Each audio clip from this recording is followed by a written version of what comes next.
Begini, maksud dan kedatangan saya ke sini untuk menanyakan perjalanan panjenengan atau Mbah Jenggot nih mengenai spiritual yang dulu Ya, dan pertama kali menjalankan lelakon ya, apa lelaku ya kalau ya lelaku lah. lelaku ya, misteri atau apa saja yang sampean alami waktu lagi meditasi atau lagi melakukan ritual-ritual itu, Mbak. Mungkin sampean bisa menjelaskan seperti apa kejadiannya dan di mana begitu. Monggo, silakan. Baik, terima kasih untuk saudaraku Pak Kusnadi.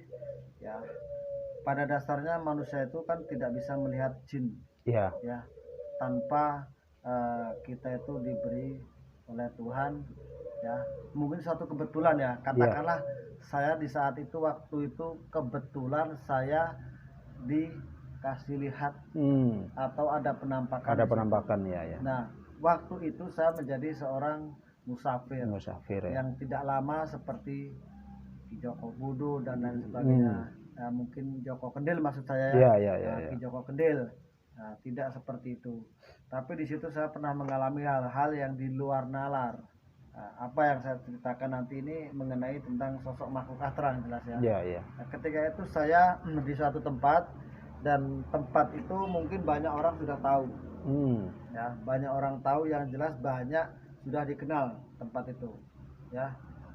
Jadi singkat cerita, di situ saya kan melakukan ya kalau katakan zaman dulu namanya Topo Broto atau meditasi. Zaman sekarang ini meditasi, mencari ketenangan jiwa, ya mencari jati diri. Dalam arti kita itu pengenlah merasakan hal-hal kesunyian itu. Ketika kita sunyi itu ada apa? Nah, disitulah ada sesuatu makhluk astral yang saya sendiri tidak tahu itu sebenarnya makhluk itu apa. Apakah itu cuma halusinasi saya ataukah itu memang benar penampakan yang betul-betul itu untuk menggoda iman saya atau mengganggu waktu meditasi saya. Nah, ini berupa pocong, Pak. Nah, waktu itu ada berupa pocong. Ketika itu pocong belum nampak betul pocong. Ya. Karena saya saking penasarannya dan mungkin saya tuh masih awam dengan hal-hal yang berkaitan dengan goib dunia goib ya atau metafisika. Nah, disitulah saya penasaran sekali. Itu awal cerita saya melihat itu tak lihat seperti kain biasa. Ya. Itu nempel di pohon. Ya, nempel di pohon.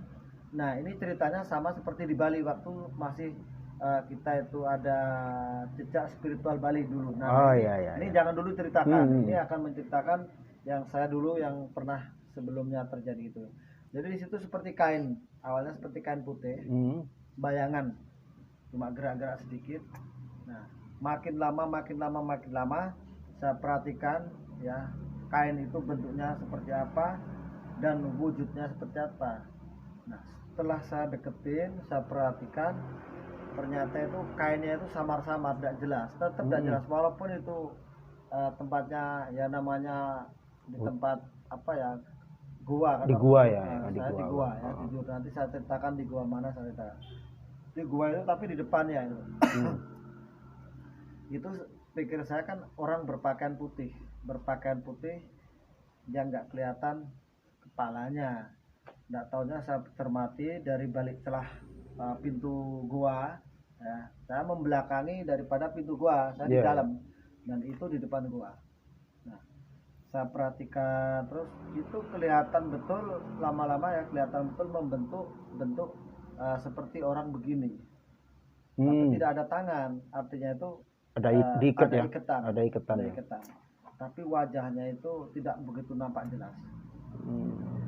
Tidak begitu jelas, cuma kelihatan dia agak-agak hitam mukanya, hitam seperti ada kayak darah kental itu loh. Darah apa warnanya lah, agak coklat tua itu loh, merah tua. Nah, disitulah saya jadi penasaran, saya perhatikan terus karena iman saya masih waktu itu ya mungkin ada keraguan ya, apakah ini beneran atau astral yang ingin mengganggu saya ataukah ini halusinasi saya. Tapi ketika itu saya kan di dekatnya gua kan saya kejedot ke kepala saya kan, masih terasa sakit, berarti ini bukan halusinasi, bukan mimpi ataupun bukan dalam khayalan saya, ini nyata. Setelah itu saya deketin terus dengan ya sedikit ada baca-baca lah ya, kalau bahasa kita itu ada doa-doa untuk menghilangkan suatu ketakutan ya. Sebenarnya saya tidak takut, tapi menghilangkan suatu itu supaya tidak mengganggu saya. Ternyata itu adalah pocong. Pocong itu pelan-pelan ya hilang, enggak langsung lep, enggak. Pelan, seperti ibaratkan ada kabut ya, kabut pedut kalau bahasa Jawa. Kabut itu seperti mau menutup, langsung hilang gitu ya, lepas itu hilang. Nah disitulah baru bulu kuduk keluar semua, merinding ya. Waktu ketemu tidak ada apa-apa, tidak ada rasa takut, tidak ada rasa ini itu pikirannya, tidak ada. Malah setelah itu pergi, itu baru yang saya udah merasa ya. Nah itu Pak, jadi misteri yang pernah saya alami adalah pocong yang satu ya, dan pernah kejadian mungkin sekitar ada 2 tahun ini kalau nggak salah ya, waktu masih ada tim jejak spiritual Bali dulu ya. Nah, saya kan mengantar teman saya ya ke daerah Ubud waktu itu daerah Ubud. Pernah mungkin tak ceritakan sama teman-teman ya, teman-teman jejak spiritual. Pernah ketika itu sekitar kurang lebih jam 3 malam, saya naik sepeda motor ya dengan pelan. Itu saya pikir kain kalau di Bali kan kadang-kadang ada orang upacara kan ada bendera-bendera ditancepin di pinggir jalan. Nah, kayak yang umbul-umbul itu ya. Umbul-umbul dengan bahasa ininya panji-panji lah. Iya, panji-panji. Nah, di situ kan pikir saya itu kain yang ditancepin. Saya pelan naik sepeda motor. Ketika itu saya mau pulang. Ya, mau pulang setelah ngantar teman saya ya dari Ubud. Ya. Pelan saya, karena dari jauh udah kelihatan ya, makanya saya pelan. Ketika nyampe di dekat ya, di dekat itu yang saya lihat putih tadi itu nempel di batang pohon di pinggir jalan. Nempel di batang pohon, tak perhatikan karena saya sangat penasaran juga. Tak liatin terus, lama-lama dia bukan menghilang langsung dia ke atas seperti ada yang narik, itu kain. Saya lihat kain itu. Artinya itu kain pocong, maksudnya itu berbentuk pocong, cuma nggak kelihatan apa-apanya karena itu di rimbunan daun. Karena kan pohon besar. Dia naik ke atas pelan, saya perhatikan sampai saya mata melihat itu udah ada putus. Padahal itu secara logika kita lihat daun ya seharusnya itu kan hilang di semak-semak. Itu tetap nampak kelihatan, cuma semakin atas, semakin saya melihat ke atas semakin tinggi. Itu makin tinggi. Cuma itu herannya setelah saya itu berhenti nggak ngeliat, saya melek lagi nggak ada. Langsung saya naik motor cepet. Kepikiran, takutnya tahu-tahu di belakang saya kan, takutnya tahu-tahu ikut bonceng ya. Itulah yang saya pernah alami di Bali. Kalau yang tadi yang saya ceritakan awal itu di Alas Purwo. Di Alas Purwo ya. Nah, itu di Alas Purwo. Nah, itu di Guo Karno namanya. Di Guo Karno. Sahabat-sahabat mungkin yang pernah masuk di daerah Alas Purwo, tepatnya di dekatnya Gua Istana, naik ke atas sedikit di Gua Karno, ya. Itu di situ saya pernah mengalami kejadian seperti itu, dan waktu itu bukan sekali aja, saya bersama tim ya. Dulu namanya ada komunitas Laros Dewata saya pernah ikut Laros Dewata di komunitas itu ya. Nah di situ ini lain cerita. Yang pertama itu saya sendiri, yang kedua itu bersama teman-teman, ada mungkin 5 orang. Di situ ada kejanggalan lagi yang aneh. Nah di situ itu ada bau ya, itu lingkup guanya kecil, lingkup guanya cuma ya kecil lah, saya katakan kecil, nggak sampai muat beberapa orang, enggak. Yang gua yang tempatnya itu yang tempat saya itu Itu di situ ada bau. Teman-teman ini semua bau yang dekatnya saya. Tapi di luar situ udah ada bau. Baunya itu bau tai kering, kayak tai kering. Iya, iya, iya. Nah, setelah tai kering, anggap aja bau tai kering itu berubah jadi bau seperti pandan. Pandan harum wangi gitu ya, sekali, harum harum. ya. Nah, tapi tidak ada muncul apa-apa, tidak ada. Dan banyak lagi cerita-cerita pocong lain yang nantilah saya ceritakan lagi ya. Yang tepat di waktu saya di kuburan, nah, waktu kenakalan zaman dahulu ada kenakalan saya dan Pak Kusnadi.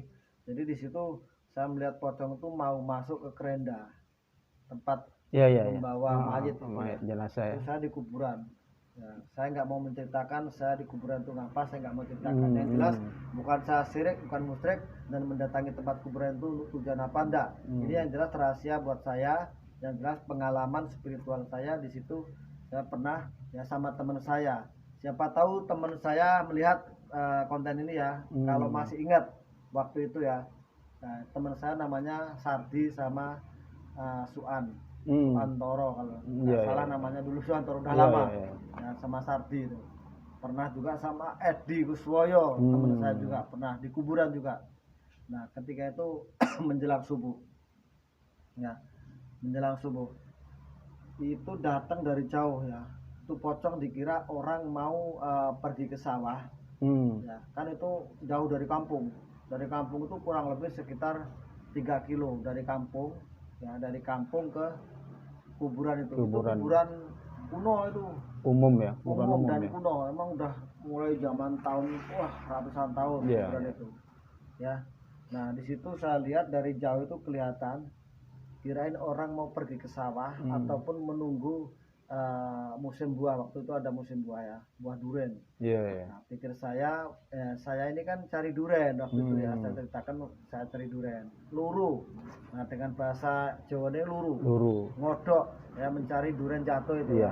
Kalau bahasa ininya ngasak ya. Ngasak. Nah, saya sama teman saya namanya Suan sama Sardi. Ya, kalau nggak salah pokoknya bertiga ini sama mereka. Itu dari jauh kelihatan kirain orang mau nunggu buah itu. Ya, lama kok semakin dekat, jarak paling 5 meter ada, mungkin 10 meter ada. Itu udah jelas sekali pocong. Emang waktunya mau subuh, mau menjelang subuh lah, sekitar jam 3-an, antara jam 3 jam setengah 3 itu datang dia. Gitu. Jalannya emang gini. Kayak loncat-loncat ya. Loncat tapi kecil loncatnya. Gini loh. Berhenti ya, kayak loncat sebentar. Loncat lagi sebentar, loncat lagi sebentar, sampai jarak dekat kurang lebih 10 meter. Kan 10 meter dekat sekali. Iya. Lari saya terbirit-birit sama Sardi sama semua, tak tinggal tuh barang saya. Lari, paginya tak samperin lagi. Karena saya udah dapat durian tadi tuh, tak tinggal semua kan, nggak bisa bawa. Pagi-paginya nggak jauh dari situ. Memang saya larinya jauh, cuma artinya durian sama kejadian pocong itu nggak jauh dari situ, karena dia mau masuk ke kerenda, karena pohon durian itu di sampingnya kerenda. Kuncup, kalau bahasa ininya ada kuncup. Rumah kecil yang buat naruh kerenda. Nah, disitulah pohon durian ada. Saya dapatnya di situ. Dari jauh saya perhatikan, hilangnya pocongnya di situ. Dari situlah cerita-cerita misteri saya Pak Kusnadi. Selain itu banyaklah. Saya penampakan ada pocong, ada genderuwo, ada kayak orang tua, katakan kuntilanak, pernah terjadi seperti itu. Itu saya. Tapi kalau untuk mengupas tentang misteri, jelas banyak sekali saya pengalaman. Nah, dengan hal itulah saya bisa belajar, katanya orang pakai indra keenam. Kalau saya nggak pakai indra keenam, itu langsung nyata ya. Langsung nyata. Mungkin emang kejadian itu suatu kebetulan ya. Tuhan memberikan suatu penglihatan di depan mata saya, betul-betul itu loh yang katanya nggak ada. Makhluk kasat mata ini seperti itu gitu ya. Emang ada seperti itu. Itu banyak. Saya pernah mengalami hal-hal seperti itu. Ya, cerita-cerita misteri banyak lah. Ya. Mungkin Pak Kusnadi pernah mengalami cerita itu? Ya, kalau saya pernah dulu memang. Ini mohon maaf nanti saya mau cerita mengenai mengalami pengalaman saya dengan mengenai misteri Tapi pengalaman saya ini ada sedikit yang tidak seharusnya panjenengan sahabat-sahabat tidak bisa ditiru ya. Kenapa saya bilang seperti itu? Karena waktu saya masih sekolah dulu ya, masih sekolah itu sekitar SMP kayaknya itu. SMP sama teman saya namanya Adi. Mungkin kalau yang Mas Adi yang menonton video saya pasti ingat itu. Itu waktu itu, ini mohon maaf ini pengalaman yang sebenarnya tidak bagus ya. Waktu itu ngambil buah duku langsat. Nyolong bahasa ininya nyolong. Ya, nyolong. Ini mohon maaf ini saya cerita yang seharusnya tidak boleh ditiru ya. Di samping itu ada cerita misterinya. Gitu. Waktu saya ngambil langsat itu, ini waktu itu memang tempatnya di bawahnya itu ada kuburan memang. Ada kuburan. Ini di hutan ya. Itu kuburan umum apa emang umum, satu aja? Umum. Itu kuburan umum. Dan pohon, ini saya masih merinding, Pak, ada pohon langsatnya pas di tengah-tengah kuburan itu. Ya sama kayak saya tadi ya. Iya. Artinya di lokasi kuburan. Memang saya waktu itu teman saya yang naik ya, yang Andi itu naik, habis itu naik. Dia cerita waktu itu ini memang di sini ada tempat angker katanya banyak. Iya. Penampakan lah, banyak orang diganggu. Waktu itu saya sedikit menyombongkan diri ya, tidak percaya dengan hal-hal yang seperti itu. Masa sih ada pocong? Ini kebetulan sama pocong idenya di situ ceritanya. Akhirnya si Andi itu turun, cerita sini ada ini kuburan ini banyak yang sudah ditemuin diganggu. Wah, saya nggak percaya, saya ingin tahu nih apakah benar memang ada. Itu kejadian bener saya alami waktu itu. Kaki ini apa ya, nggak bisa diangkat loh, kayak berat ya. Iya, kayak berat, bisa jadi kayak berat, kayak lemes mau. Iya, kayak suara ini nggak ada loh. Mau teriak teman saya udah kabur. Saya mikir mungkin dengan omongan saya menyombongkan diri, mas nggak percaya dengan ini, membuktikan. Akhirnya benar dikasih tahu, tunjukin kaki ini nggak bisa diangkat. Saya teriak nggak bisa ngomong, gitu. Akhirnya saya udah bilang mohon maaf, saya udah benar-benar ini percaya kalau memang sampean itu ada di sini. Alhamdulillah dengan saya bisa membaca ayat kursi waktu itu ayat kursi. Alhamdulillah ini bisa langsung ditarik kaki saya langsung kabur. Itu yang pertama. Yang kedua, saya itu dari rumah sekitar perjalanannya itu sekitar 20 menitan lah. Di situ memang banyak terkenalnya. Di daerah mana itu, Pak? Itu di Bondowoso. Oh, di Jawa Timur ya? Di Jawa Timur, di Bondowoso. Memang terkenal di situ itu kalau jam 8 malam itu sudah nggak ada orang berani lewat di situ. Angker. Ada banyak suara-suara lah di situ, yang ini banyak yang sudah mengalami. Waktu saya pulang kemarin, saya membuktikan. Ini jam 2 malam nih. Jam 2 malam saya ke sana naik motor nih. Waktu mau masuk di lokasi di dam ya, di bendungan lah, kayak seperti bendungan. Saya masuk di situ, motor ini lampu tiba-tiba mati. Mati sendiri. Iya, mati plek. Ini jangan-jangan memang benar yang diceritakan teman-teman orang-orang situ. Akhirnya saya ini pas kebetulan nyampe di situ, di bendungan, di dam itu. Akhirnya saya masuk ke situ, bener emang. Di situ kayak ada suara tunggu. Iya, minta tolong, tunggu saya. Saya masih merinding. Ini masih merinding. Ini masih merinding saya. Ini bener adanya. Itu mungkin ada cerita-cerita apa dulunya gitu, enggak? Itu kejadian, memang maksudnya kejadian. Wah, itu saya juga nggak paham apa terjadi insiden atau apa di situ. Saya kurang paham. Memang saya ngalamin sendiri situ, ada memang suara minta tolong, suruh minta tunggu. Ya mungkin minta ditungguin atau gimana seperti saya nggak paham. Itu jelas suaranya dan kebetulan iya, dan kebetulan saya waktu itu bawa kamera tapi nggak bisa ketangkap ininya, nggak bisa ketangkap. Itu jam 12 malam itu nggak ada penampakan, tapi nggak ada, tapi suara itu jelas sekali. Minta tunggu. Dari kampung berapa? Dari rumah saya itu perjalanan sekitar setengah. Berarti lokasi itu nggak ada rumah-rumah? Nggak ada rumah. Oh, nggak ada ya? Nggak ada rumah. Wong itu mau melewati dam itu kan di sebelah sananya ada rumah penduduk, tapi nggak seberapa banyak, bisa dihitung aja rumah-rumah itu. Kalau ada musim air naik itu nggak bisa lewat motor. Kalau airnya sedikit, musim ini kering, itu bisa ngelewati motor itu, nggak bisa lewat di atas. Berarti itu mungkin dulunya ada insiden kecelakaan, ya mungkin dibunuh terus mungkin bisa seperti itu. Soalnya kan dari suara-suara yang kita minta tolong, nunggu suara yang kita tangkep kan seperti itu. Nunggu waktu itu saya lihat mana orangnya kok nggak ada. Wah, ada bener memang ceritanya, bener adanya seperti itu. Itu memang nyata sekali ininya. Saya ngalamin sendiri. Sampai sama siapa itu?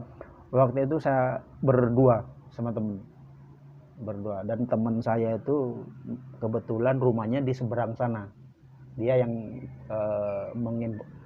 menginfo bahwa di situ itu ada penampakan, ada suara-suara yang memang benar adanya. Saya ngalami sendiri waktu itu. Mau masuk motor itu langsung mati dah lampunya. Ya itu dah artinya Pak Kus. Kalau cerita misteri mungkin banyak teman-teman atau orang-orang yang nggak percaya itu halu, wah itu bener. Mengada-ngada cerita. Sebenarnya banyak kejadian-kejadian di masyarakat luas ya, pada umumnya di kampung-kampung biasanya terjadi hal-hal seperti itu ya. Apalagi orang tua kita ya dulu itu kan banyak menceritakan tentang Wewe Gombel ya. Terus Gondoruwo, betul. Yang jelas hal-hal itu terkait dengan setan lah, katakanlah seperti itu, pocong dan lain sebagainya. Itu emang betul. Iya, bener saya adanya. Sendiri yang pernah mengalami. Iya, mungkin sahabat-sahabat. Ya mungkin sahabat-sahabat atau saudara yang belum mengalami sendiri itu tidak percaya. Wah itu halu atau cerita omongan kosong, mungkin seperti itu. Kalau saya kejadian yang saya ceritakan tadi itu itu emang jauh dari kampung, emang ada sekitar 3 kilo. Dan kuburan itu kuburan umum. Kuburan umum itu emang udah ratusan tahun emang dan dekat sungai. Yang terkenal sungainya itu sekarang banyak buaya. Wai Semangka. Itu namanya Wai Semangka di Lampung ya sahabatku ya. Mungkin sahabat-sahabat yang pernah berkunjung di daerah Lampung ataupun orang yang asli Lampung sekarang melihat ya, tepatnya di daerah Lampung, daerah Wonosobo ya, itu kecamatan, kampungnya namanya Kampung Dadi Mulyo ya. Nama kampung Dadi Mulyo, Kecamatan Wonosobo, Kabupaten Tanggamus. Nah, di situ ada makam kuburan tua, banyak di situ. Bahkan di situ sekarang sungainya itu banyak buaya. Nah, saya dengar kabar di situ banyak buaya sekarang di sungai itu. Dan makamnya itu emang banyak yang ngangker di situ. Kuburannya luas. Ya. Luas kuburannya. Dan di situ waktu zaman dulu kan saya masih ya kenakalan remaja katakanlah seperti itu. Musim duren waktu itu ya. Nah, saya sama Sati sama Suan itu namanya. Itu pas sebenarnya itu waktu itu malah bulan puasa kayaknya itu ya. Kayaknya bulan puasa mendekati kan saya sehabis sahur. Sehabis sahur saya mencari duren itu ya, musim duren, dan kuburan itu ada pohon durian di pinggir sungai satu, dan itu banyak bambu ya, bambunya rindang sekali. Itu yang pinggir sungai, dan satunya agak di tengah kuburan ya, dan satunya lagi itu yang punya pohon durian itu namanya Pak Jarwo. Nah mungkin barangkali sahabat orang Dadi Mulyo, Pak Jarwo yang mempunyai sawah dan mempunyai duriannya durian hijau waktu itu, besar-besar duriannya itu. Nah yang punya satunya lagi punya durian itu yang di tengah kuburan namanya almarhum Pak Kurmin, almarhum Mbah Kurmin. Kalau sekarang kan orangnya udah tua ya, tapi udah meninggal, udah almarhum Mbah Kurmin. karena di dekatnya pohon durian itu punya Pak Kurmin itu lokasi kuburan itu ya, di situ. Nah, dan satunya lagi yang saya katakan di Banduso itu, gerendanya itu. Iya. Itu memang ya punyanya orang kuburan, artinya punya pengurus kuburan. Ya, yaitu. Itu siapa namanya ya yang punya tuh, nggak lupa saya. Nah, disitulah kejadian-kejadian yang aneh yang pernah saya alami di kuburan itu ya. Namanya kuburan Dadi Mulyo. Kuburan Dadi Mulyo. Jadi Dadi Mulyo ini daerah kampung ya, perkampungan yang kuburan itu jauh letaknya dari perkampungan, mungkin kurang lebih 2 kilo antara 3 kilo ada lah. Saya tidak mengukur ya, tapi perkiraan antara itu memang jauh, persawahan, melewati persawahan dulu baru di kuburan itu. Nah, itu di sungai besar, sungai terbesar di daerah Kecamatan Wonosobo, Kabupaten Tanggamus, Wai Semangka namanya ya.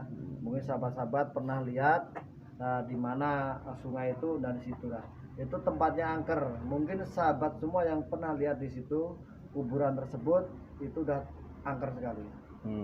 Menurut versi saya, karena saya sering waktu itu maghrib ya, pernah siang hari pernah itu ada hal-hal yang enggak terduga, sesuatu itu muncul itu loh. Seperti itu Pak Kusnadi. Jadi Pak Kusnadi pengen tahu cerita tentang misteri, yaitulah tadi sedikit ya saya kupas. Kalau untuk misteri-misteri lain banyak. Waktu saya masih menjadi seorang musafir dulu ya. Sebelum sekarang menjadi sebelum saya jadi kayak sekarang, memang ada prosesnya. Nah, itu. Apa mungkin tutup aja Pak Kus ya, mungkin sudah, itu aja. Waktu sudah cukup buat kita ya. Malam ya. Oke, sahabat-sahabatku semua di luaran sana, sedikit mengupas tentang cerita misteri, tentang kisah-kisah yang pernah saya alami, dan Pak Kusnadi juga cerita tentang pengalaman misteri yang pernah dialami. Jadi ada kurang dan lebihnya, dan saya pribadi Mbah Jenggot minta maaf yang sebanyak-banyaknya, dan Pak Kusnadi juga yang jelas dan pastinya minta maaf. Betul.